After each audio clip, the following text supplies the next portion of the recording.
എല്ലാവർക്കും നമസ്കാരം. ഇന്ന് നമുക്ക് മലയാളികളുടെ പ്രിയപ്പെട്ട ഒരു പലഹാരമായിട്ടുള്ള നെയ്യപ്പം എങ്ങനെയാണ് തയ്യാറാക്കിയെടുക്കുന്നത് നോക്കാം. നെയ്യപ്പം എല്ലാവർക്കും തയ്യാറാക്കിയെടുക്കാൻ അറിയാവുന്നതാണ്. ഇവിടെ ഞാൻ ഷെയർ ചെയ്യുന്ന രീതി ഞാൻ വീട്ടിൽ തയ്യാറാക്കുന്ന ഒരു രീതിയാണ്. അപ്പോൾ അധികം താമസിയാതെ ഈ നെയ്യപ്പം എങ്ങനെയാണ് തയ്യാറാക്കിയെടുക്കുന്നത് നോക്കാം.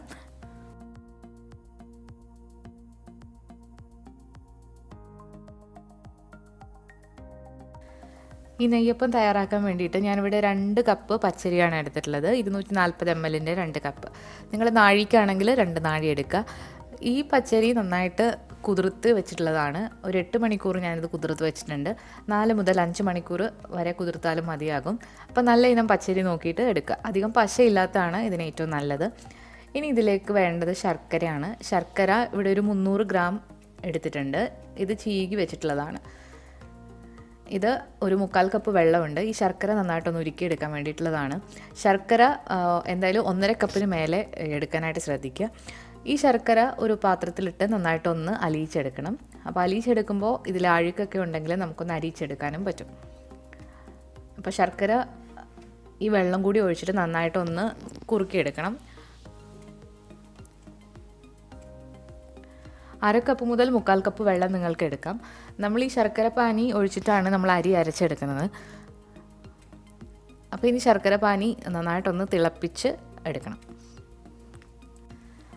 ഇപ്പോൾ നമ്മുടെ ശർക്കര പാനി നന്നായിട്ട് തിളച്ച് വന്നിട്ടുണ്ട്. ഇതിലെ കട്ടകളൊക്കെ അലിഞ്ഞ് വന്നിട്ടുണ്ട്. ഇനി ഇത് നമുക്ക് ഒരു പാത്രത്തിലേക്കൊന്ന് അരിച്ചു മാറ്റാം.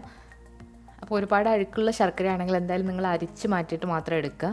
അപ്പോൾ ഈ ഒരു ശർക്കരയിൽ അഴുക്കയില്ലാത്ത ശർക്കരയാണ് എങ്കിൽ കൂടി ഞാനൊന്ന് അരിച്ച് നോക്കുകയാണ്.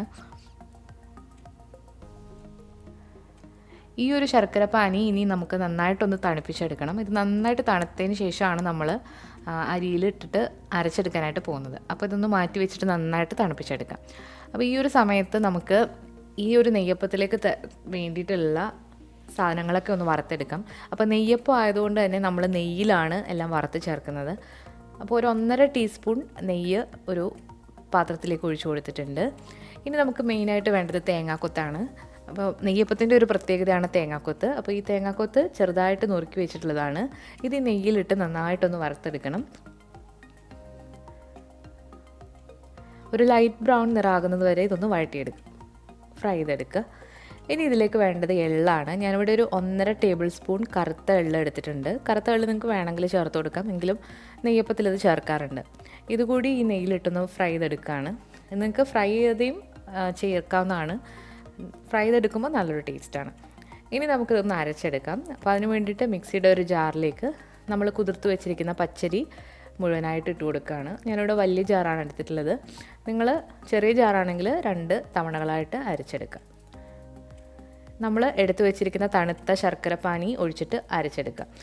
ആദ്യം കുറച്ച് പാനി ഒഴിച്ചിട്ട് അരച്ചെടുക്കുക. ഈ ഒരു മാവ് വേണ്ടത് ഇഡ്ഡലി മാവിൻ്റെ പരുവത്തിലാണ്. ഒരുപാട് കട്ടിയാനും പാടില്ല, ഒരുപാട് ലൂസാനും പാടില്ല. ഇപ്പോൾ ഞാനിവിടെ അത്യാവശ്യം കുറച്ച് ലൂസായിട്ടാണ് അരച്ചിട്ടുള്ളത്, കാരണം ഞാൻ പറയാം. അപ്പോൾ ഇതൊരു ചെറിയ തരിതരിപ്പോടു കൂടിയാണ് അരച്ചെടുത്തിട്ടുള്ളത്. ഇനി ഇതൊരു പാത്രത്തിലേക്ക് മാറ്റാം. ഇനി നമുക്കിതിലേക്ക് ബാക്കിയുള്ള ചേരുവകളൊക്കെ ചേർത്ത് കൊടുക്കാം. അപ്പോൾ ഇതിലേക്ക് ഞാൻ ഫ്ലേവറിന് വേണ്ടിയിട്ട് 2-3 ഏലക്ക ഒന്ന് ക്രഷ് ചെയ്തത് ചേർത്ത് കൊടുത്തു. ഒരു 1/4 ടീസ്പൂൺ ജീരകം വറുത്ത് പൊടിച്ചതാണ്. പിന്നെ വേണ്ടത് ഒരു 1/4 ടീസ്പൂൺ ചുക്ക് പൊടിയാണ്. ഈ ജീരകവും ചുക്കും നിങ്ങളുടെ ഇഷ്ടമാണ്, അത് വേണമെങ്കിൽ ചേർത്ത് കൊടുത്താൽ മതി. ഇനി ഇതിൻ്റെ ടേസ്റ്റ് ബാലൻസ് ചെയ്യാൻ വേണ്ടിയിട്ട് ഒരു 1/4 ടീസ്പൂൺ ഉപ്പ് ചേർത്ത് കൊടുത്തു. പിന്നെ വേണ്ടത് ബേക്കിംഗ് സോഡയാണ്. അതൊരു 1/4 ടീസ്പൂൺ വേണം. ബേക്കിംഗ് സോഡ നിങ്ങൾക്ക് വേണമെങ്കിൽ ചേർത്ത് കൊടുത്താൽ മതി. ബേക്കിംഗ് സോഡ ചേർത്തില്ലെങ്കിൽ കൂടുതൽ സമയം മാവ് പുളിക്കാനായിട്ട് വെക്കുക. പിന്നെ വേണ്ടത് മൈദയാണ്. 2 ടേബിൾ സ്പൂൺ മൈദ ഞാനിവിടെ ചേർത്ത് കൊടുക്കുന്നുണ്ട്. മൈദയ്ക്ക് പകരം നിങ്ങൾക്ക് ഗോതമ്പ് പൊടിയും ചേർത്ത് കൊടുക്കാവുന്നതാണ്. ഈ മൈദ ചേർത്ത് കൊടുക്കുമ്പോൾ നമ്മുടെ നെയ്യപ്പം നല്ലൊരു സോഫ്റ്റ് ആയിട്ട് വരും. പിന്നെ ഇതിലേക്ക് ചേർത്ത് കൊടുക്കുന്നത് നമ്മൾ നേരത്തെ വറുത്ത് വെച്ചിരിക്കുന്ന തേങ്ങയും എള്ളുമാണ്. ആ നെയ്യോട് കൂടി തന്നെ ഇതിലേക്ക് ഒഴിച്ചു കൊടുക്കാം. അപ്പോൾ ഇത്രയും ചേർത്ത് കൊടുത്തു കഴിഞ്ഞാൽ ഇത് കൈ വെച്ചിട്ട് തന്നെ നന്നായിട്ടൊന്ന് മിക്സ് ചെയ്തെടുക്കാം.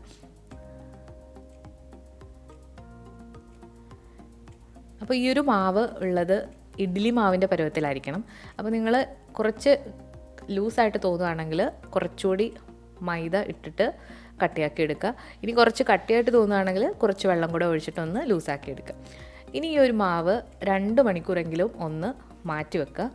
നിങ്ങൾ ബേക്കിംഗ് സോഡ ചേർക്കുന്നില്ല എന്നുണ്ടെങ്കിൽ ഒരു 8 മണിക്കൂർ ഒന്ന് മാറ്റി വെച്ചതിന് ശേഷം നിങ്ങൾക്ക് ഉണ്ടാക്കിയെടുക്കാവുന്നതാണ്. ഇതിപ്പോൾ ഒരു 2 മണിക്കൂർ കഴിഞ്ഞിട്ടുണ്ട്. നമുക്കിതിനി നെയ്യപ്പമായിട്ട് വറുത്ത് കോരാം.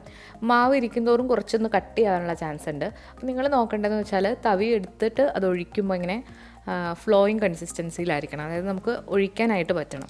ഇതിപ്പോൾ കുറച്ച് ഒന്ന് കട്ടിയായിട്ടുണ്ട്, അത് ഞാൻ കുറച്ചൊന്ന് വെള്ളം ഒഴിച്ചിട്ട് ലൂസാക്കിയിട്ടുണ്ട്. അപ്പോൾ ഈ ഒരു മാവ് നമുക്കിനി നെയ്യപ്പമാക്കി എടുക്കാം.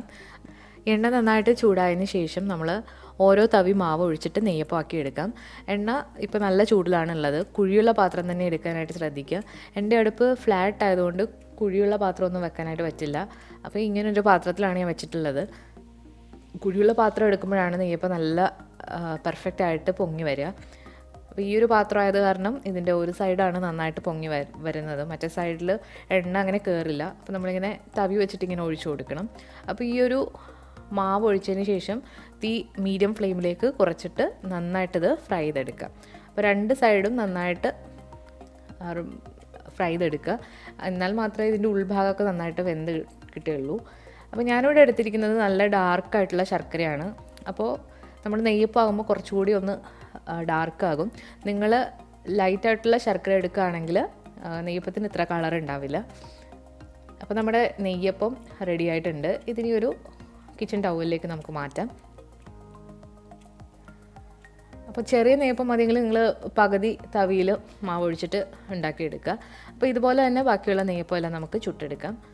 അപ്പോൾ തീ അഡ്ജസ്റ്റ് ചെയ്യുന്ന കാര്യത്തിൽ പ്രത്യേകം ശ്രദ്ധിക്കുക. അപ്പോൾ നമ്മുടെ നെയ്യപ്പം എല്ലാം ഇവിടെ ചുട്ടെടുത്തിട്ടുണ്ട്. ഇത് ഇരിക്കുന്നതോറും ഒന്നുകൂടെ ഡാർക്കായിട്ട് വരും, കാരണം നമ്മൾ ഡാർക്കായിട്ടുള്ള ശർക്കരയാണ് എടുത്തിട്ടുള്ളത്. അപ്പോൾ നമ്മളൊന്ന് തുറന്ന് നോക്കുകയാണെങ്കിൽ അകം നല്ല സോഫ്റ്റായിട്ടുള്ള നെയ്യപ്പമാണ്, ഉള്ളൊക്കെ നന്നായിട്ട് വെന്ത് വന്നിട്ടുണ്ട്. കഴിക്കാനായിട്ട് നല്ലൊരു ടേസ്റ്റുള്ള നെയ്യപ്പമാണ്. അപ്പോൾ എല്ലാവരും നെയ്യപ്പം ഇനി ഉണ്ടാക്കുമ്പോൾ ഇതൊന്ന് ട്രൈ ചെയ്ത് നോക്കുക, എന്തായാലും ഇഷ്ടപ്പെടും. ഈ വീഡിയോ നിങ്ങൾക്ക് ഇഷ്ടമായിട്ടുണ്ടെങ്കിൽ തീർച്ചയായിട്ടും ലൈക്ക് ചെയ്യുക, കമൻറ്റ് ചെയ്യുക, ഷെയർ ചെയ്യുക. പുതിയതായിട്ട് ചാനൽ കാണുന്നവരാണെങ്കിൽ സബ്സ്ക്രൈബ് ചെയ്തതിന് ശേഷം റൈറ്റ് സൈഡിലായിട്ട് കാണുന്ന ബെല്ലൈക്കൺ കൂടി ഒന്ന് ക്ലിക്ക് ചെയ്യുക. പുതിയൊരു റെസിപ്പിയായിട്ട് വീണ്ടും വരുന്നതാണ്.